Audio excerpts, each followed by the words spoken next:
जय हिंद साथियों। एक बार ज़बरदस्त तरीके से आपका हमारे चैनल में स्वागत है। जैसा कि आप सभी को मालूम है कि एसएससी जीडी का जो एग्ज़ाम है वो 10 जनवरी से प्रारंभ होने वाला है। तो उसी को देखते हुए यहाँ पर GK, GS, current affair, Hindi, reasoning सभी टॉपिक से रिलेटेड जो है हम आपके लिए वीडियो बना रहे हैं। और इस वीडियो में हम लोग जीके, जीएस और लेटेस्ट करंट अपडेट से संबंधित जो है 20 प्रश्न करेंगे। और वो जो प्रश्न होंगे वो बिल्कुल लेटेस्ट जो है टीसीएस के पैटर्न पर ही आधारित होंगे। तो अब आपके लिए चैलेंज है कि दम है तो 20 में से 10 प्रश्न सही करके दिखाइए। तो आइए बिना देर किए हुए शुरू करते हैं। और शुरू करने से पहले आप लोगों से रिक्वेस्ट है कि आप सभी अपने ग्रुप में इसे ज़रूर शेयर करें। तो आइए शानदार तरीके से शुरू करते हैं। 20 प्रश्न लेटेस्ट किस टाइप के आपके एग्जाम में पूछे जाएंगे। तो देखिए यहाँ पर बात करें सबसे पहले प्रश्न की, तो पहला प्रश्न यहाँ पर दिया गया है। यहाँ से शुरू करते हैं। 21 नंबर से ये पहला प्रश्न है। देखिए पहले प्रश्न की बात करें सबसे पहला, तो यहाँ पर दिया गया है स्वच्छता सर्वेक्षण 2022 के अनुसार भारत का प्रथम स्वच्छ शहर कौन सा है, अर्थात कौन सा शहर इसमें टॉप किया है। तो आपका जो सही आंसर होगा इंदौर होगा। पहला वाला आंसर यहाँ पर सही हो जाएगा। इंदौर लगातार 6वें वर्ष जो है इस रैंक में टॉप किया है। ठीक है, मध्य प्रदेश का शहर है। अगर राज्य पूछा जाएगा तो राज्य होगा मध्य प्रदेश। ठीक, और ये पूछा जाएगा कि मंत्रालय कौन सा जारी किया है, तो आवास और शहरी मामलों के मंत्रालय कौन है भाई, आवास और शहरी मामलों के मंत्रालय के द्वारा इसको जारी किया जाता है। ठीक है, इतना पॉइंट आप ध्यान रखेंगे। इंदौर 6वीं बार बना है। चलिए अगले प्रश्न की बात करते हैं। भारत के किस शहर को उद्यानों का शहर कहते हैं। ठीक है, तो इसका आपका जो सही आंसर होगा डी, बेंगलुरु। बेंगलुरु को उद्यानों का शहर कहा जाता है। ना सिर्फ इसे उद्यानों का शहर कहा जाता है बल्कि बेंगलुरु को इलेक्ट्रॉनिक शहर भी कहा जाता है, सिलिकॉन वैली भी कहा जाता है। सिलिकॉन वैली क्यों कहते हैं, क्योंकि अमेरिका में एक शहर का नाम है सिलिकॉन वैली और सेम टू सेम उतनी ही टेक्नोलॉजी, उतनी ही डेवलपमेंट यहाँ है। तो बेंगलुरु को जो है सिलिकॉन वैली भी कहा जाता है। इसे अंतरिक्ष शहर भी कहा जाता है, इसे विज्ञान शहर भी कहा जाता है और साथ ही साथ इसे पेंशनरों का स्वर्ग कहा जाता है। जो पेंशन लोग पाते हैं ना उसका स्वर्ग कहा जाता है। सबसे अधिक पेंशन यहीं पर लोगों को प्राप्त होता है। ठीक, चलिए अगले प्रश्न की तरफ बढ़ते हैं। जबरदस्त तरीके से देख लीजिए। अगला क्वेश्चन नंबर 23 की बात करते हैं। यहाँ पर दिया गया है नागा, खासी और गारो पहाड़ियाँ कहाँ स्थित है।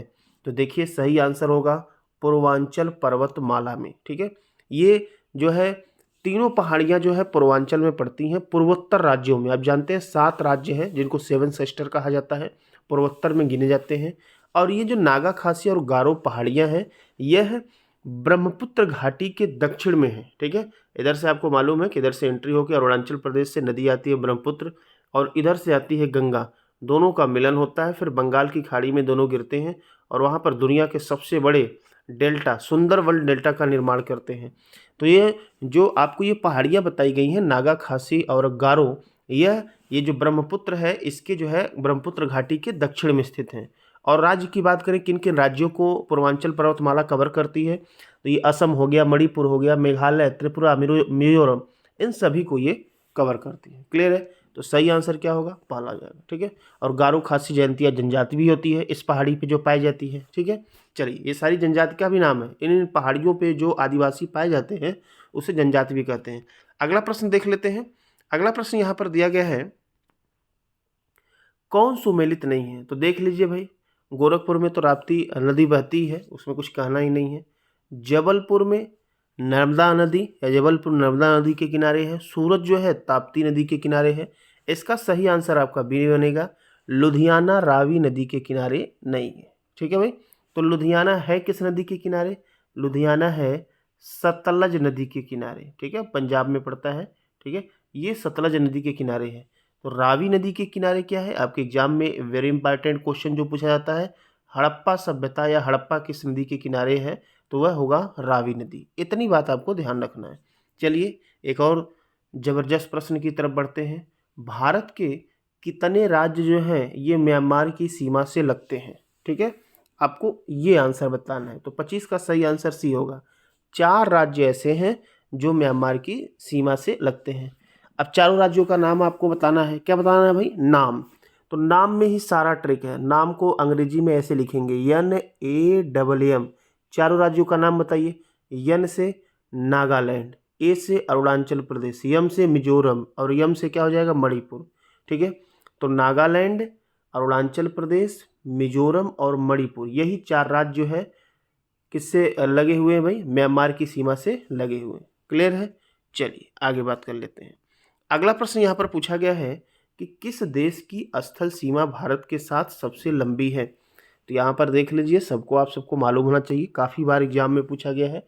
तो सबसे जो लंबी सीमा आपको मिलेगी वो बांग्लादेश की सीमा मिलेगी। सही आंसर डी होगा। और इसकी लंबाई है 4096 किलोमीटर, 0.7, 4096.7 किलोमीटर, ये इसकी एग्जैक्ट लंबाई है। ये तो सबसे अधिक सीमा होगा। लेकिन यदि सबसे कम आपसे पूछता है तब आप नाम बताएंगे किसका भाई, अफगानिस्तान का नाम देंगे। किसका, अफगानिस्तान। इसका कितना है 106 किलोमीटर। तो दोनों ध्यान रखिएगा, अफगानिस्तान 106 किलोमीटर सबसे कम, सबसे अधिक है आपका बांग्लादेश का 4096 किलोमीटर। और भारत के बॉर्डर से कुल जो है 7 देश लगे हुए हैं, जहाँ पर देखिए 4 ऑप्शन में दिया गया है, चीन, नेपाल, पाकिस्तान, बांग्लादेश, और उसके बाद अफगानिस्तान भी हमने बता दिया, भूटान और म्यांमार। ये 7 देश जो है भारत के बॉर्डर के साथ अपनी सीमा शेयर करते हैं। चलिए अगले प्रश्न की बात कर लेते हैं। अगला यहाँ दिया गया है, अष्टाध्यायी की रचना किसने की थी। तो देख लीजिए भाई, अष्टाध्यायी की जो रचना की थी वो की थी पाणिनि ने। किसने किया था, पाणिनि। इसका सही आंसर पहला हो जाएगा। और यहाँ पर पतंजलि की भी चर्चा कर लेते हैं। इनकी जो रचना है उसका नाम है योग सूत्र। ठीक है, इसीलिए योग का जनक भी कहा जाता है किसको, पतंजलि को। ठीक है, तो योग सूत्र जो है पतंजलि की रचना का नाम है, इसीलिए इनको योग जनक भी कहते हैं। लेकिन आपसे यदि आदि योगी पूछा जाए किसे कहा जाता है, देखिए भाई, आदि योगी भगवान शिव को कहते हैं। किसे कहते हैं, शिव, क्योंकि सबसे पहले तांडव योग वही शुरू किए थे। और यदि आदि कवि पूछ लिया जाए, आदि कवि कौन है, तब आप नाम बताएंगे किसका भाई, रामायण के वाल्मीकि को। ठीक है, चलिए आगे बात कर लेते हैं अगले प्रश्न की। महात्मा गांधी ने एकमात्र भारतीय राष्ट्रीय कांग्रेस का अधिवेशन की अध्यक्षता कब की थी। सही आंसर यहाँ पर बी होगा। 1924 में किया था इन्होंने, बेलगाम। कहाँ पर है भाई, बेलगाम। ऐसे याद कर लीजिए, गांव में किए थे। कहाँ किए थे भाई, गांव में किए थे, बेल खा के। ठीक है, तो 1924 में। बेलगाम कहाँ पड़ता है भाई, यह पड़ता है कर्नाटक में। क्लियर है भाई, कर्नाटक। क्लियर। अगले प्रश्न की बात कर लेते हैं, जबरदस्त प्रश्न। 29 नंबर है, सिंधु घाटी सभ्यता के किन स्थलों से चावल के साक्ष्य मिले। तो ये आपका सही आंसर जो होगा, इसका आंसर पहला हो जाएगा। लोथल और रंगपुर दोनों पड़ते कहाँ भाई, गुजरात में। कहाँ पड़ते हैं, गुजरात में। दोनों गुजरात में है, लोथल और रंगपुर।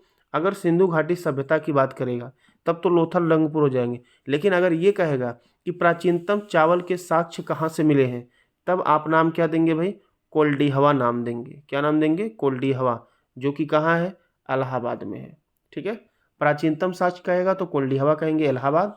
बाकी सिंधु घाटी सभ्यता की बात करेगा तो लोथल और रंगपुर, जो कि गुजरात में है। चलिए आगे बात कर लेते हैं। सम्राट अशोक ने अपने पुत्र महेंद्र और पुत्री संघमित्रा, देखिए पुत्र महेंद्र है, पुत्री संघमित्रा को बौद्ध धर्म के प्रचार एवं प्रसार हेतु किस देश भेजा था। तो सही आंसर क्या बनेगा भाई, श्रीलंका। प्रचार प्रसार के लिए भेजे थे श्रीलंका।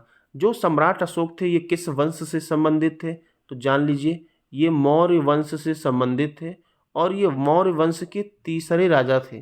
कौन से नंबर के थे भाई, मौर्य वंश के तीसरे राजा थे, एक महान सम्राट कहे जाते हैं।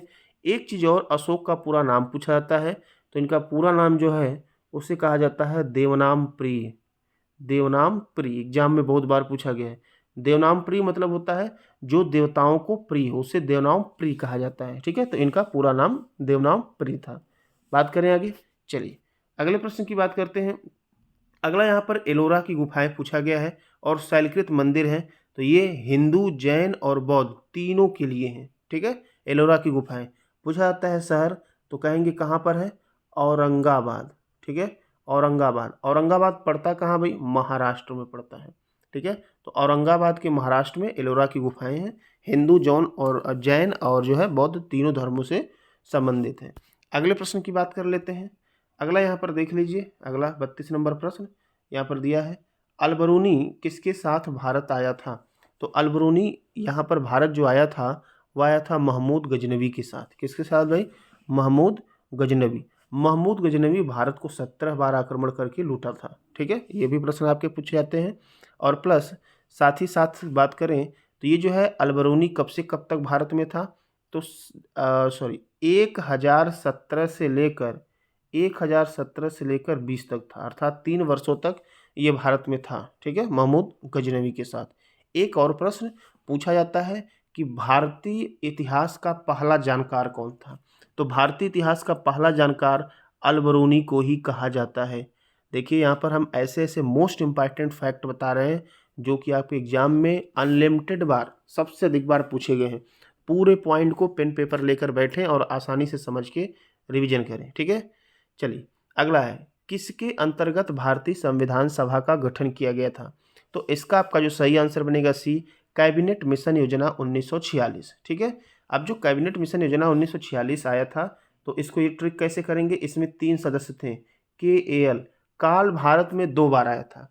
एक आया था 1942 में भारत का काल आया था जब क्रिप्स मिशन आया था, तो उसमें भी यही तीनों सदस्य थे, लेकिन उसके अध्यक्ष थे क्रिप्स, ये के वाले। लेकिन बाद में जब 1946 में कैबिनेट मिशन आया तब उसमें अध्यक्ष हो गए लास्ट वाले ल, अर्थात लॉरेंस हो गए। काल, ये तो शॉर्ट ट्रिक है, पूरा नाम क्या है भाई? के से क्या हो जाएगा? क्रिप्स हो जाएगा, मतलब सर स्टेफोर्ड क्रिप्स। के से क्रिप्स। ए से जो है आपका क्या हो जाएगा? AV अलेक्जेंडर कहते हैं। और यल से क्या कहते हैं? पैथिक। यल से लॉरेंस। तो काल आया था। इस ट्रिक से आप याद करेंगे, नहीं भूलेंगे दोनों, एक क्रिप्स मिशन वाला भी याद हो जाएगा और कैबिनेट मिशन वाला। क्रिप्स पहले आया था तो पहले वाला अध्यक्ष था, और कैबिनेट बाद में आया था तो यल मतलब लॉरेंस बाद में अध्यक्ष होना था। क्लियर है? तो यहाँ पर कैबिनेट मिशन योजना 1946 के तहत। चलिए आगे बात कर लेते हैं अगले नंबर प्रश्न की। भारत के मुख्य चुनाव आयुक्त का कार्यकाल कितना वर्ष होता है? ये प्रश्न पूछा गया है। तो इनका कार्यकाल 6 वर्ष या 65 वर्ष की आयु जो भी पहले हो जाए वही इनका कार्यकाल होता है। ठीक है, 6 वर्ष या 65 वर्ष की आयु जो भी पहले, अच्छा दोनों ऑप्शन सेम दिया है, बी और सी, कोई बात नहीं, दोनों सही है। 6 वर्ष या 65 वर्ष की आयु जो भी पहले हो उसी को कहते हैं। और बात कर लें मुख्य चुनाव आयुक्त वर्तमान में कौन है? तो वर्तमान में भारत के मुख्य चुनाव आयुक्त हैं अरुण गोयल। कौन है भाई? अरुण गोयल। और पहला पूछा जाता है तो पहले सुकुमार सेन थे, पहले वाले थे सुकुमार सेन। ठीक है भाई, 2 चीज़ आप याद करके रखेंगे। चलिए आगे बात कर लेते हैं। संसद के दोनों सदनों की संयुक्त बैठक की अध्यक्षता कौन करता है? तो अध्यक्षता तो करते हैं लोकसभा अध्यक्ष, लेकिन बुलाते कौन है? बुलाते कौन है भाई? राष्ट्रपति। और वो भी बुलाते हैं अनुच्छेद के तहत, अनुच्छेद 108 के तहत। ठीक है भाई, किसके तहत? अनुच्छेद 108 के तहत राष्ट्रपति जो है क्या करते हैं?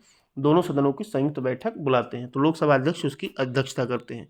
चलिए अगले प्रश्न की बात करते हैं। एक व्यक्ति पंचायत का चुनाव लड़ सकता है यदि उसने पूर्ण कर ली हो।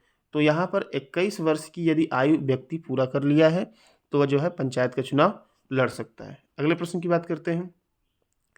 निम्नलिखित राष्ट्रों में से कौन सा एक वृक्ष का सबसे अंत में सम्मिलित किया गया राष्ट्र है? तो सबसे अंत में दक्षिण अफ्रीका। दक्षिण अफ्रीका को सम्मिलित किया गया था 2010 में। कब किया गया था भाई?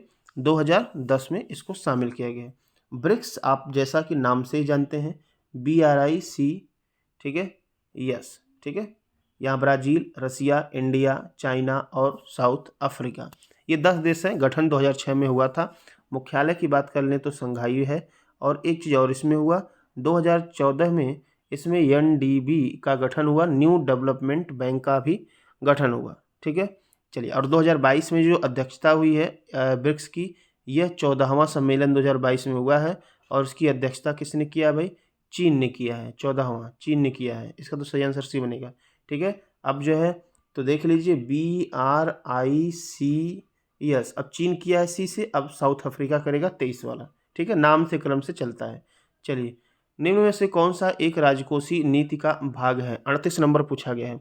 तो देख लीजिए, राजकोषीय नीति का मतलब इतना सा हो गया कि सरकार के राजस्व का संग्रह करना। ठीक है, राजकोषीय नीति के तहत सरकार राजस्व का संग्रह करती है जिससे देश को चलाया जा सके। तो देख लीजिए, वही राजकोषीय नीति, राजस्व मतलब कर का संग्रह, से कर नीति कहते हैं। क्या कहते हैं भाई? कर नीति। चलिए अगले प्रश्न की बात कर लेते हैं। कौन सा राज्य भारतवर्ष में रबड़ की खेती के लिए प्रसिद्ध है? तो देखिए, रबड़ जिसमें र होगा वही करेगा, तो र किस में है? केरल में है। तो केरल जो है रबड़ की खेती के लिए फेमस है, और यहाँ भारत के कुल रबड़ के उत्पादन का 75 से 80% अकेले जो है कहाँ होता है भाई, केरल में होता है। लेकिन अगर खाद्यान्न, कुल खाद्यान्न उत्पादन की बात करें तब नाम आता है यूपी का। टोटल खाद्यान्न उत्पादन में पहले स्थान पे कौन है भाई, यूपी है। ठीक है, अगले प्रश्न की बात कर लेते हैं। अगला यहाँ पर प्रश्न दिया है, निम्न में से कौन सी गैस ग्लोबल वार्मिंग के लिए सबसे अधिक जिम्मेदार है? तो सही आंसर यहाँ डी होगा, कार्बन मोनोऑक्साइड, फार्मूला CO होता है। तो कार्बन मोनोऑक्साइड जो है सबसे अधिक जिम्मेदार है। ठीक है, तो ये जो है टॉप 20 क्वेश्चन थे, जो कि एकदम बिल्कुल जो है लेटेस्ट पैटर्न पर आधारित थे। तो यदि आपको ये अच्छा लगता है तो चैनल को सब्सक्राइब करके रखें। हम बहुत सारे वीडियो आपको इन 18 से 20 दिनों में, जो भी टाइम 18 दिन बचा हुआ है, बहुत सारे वीडियो इंपॉर्टेंट प्रोवाइड करेंगे और कोशिश करेंगे कि आप जो है एग्जाम को क्वालिफाई करें। तो सभी ग्रुप में शेयर करें। मिलते हैं अगले वीडियो में हिंदी, रीजनिंग और मैथ के साथ। तब तक के लिए धन्यवाद।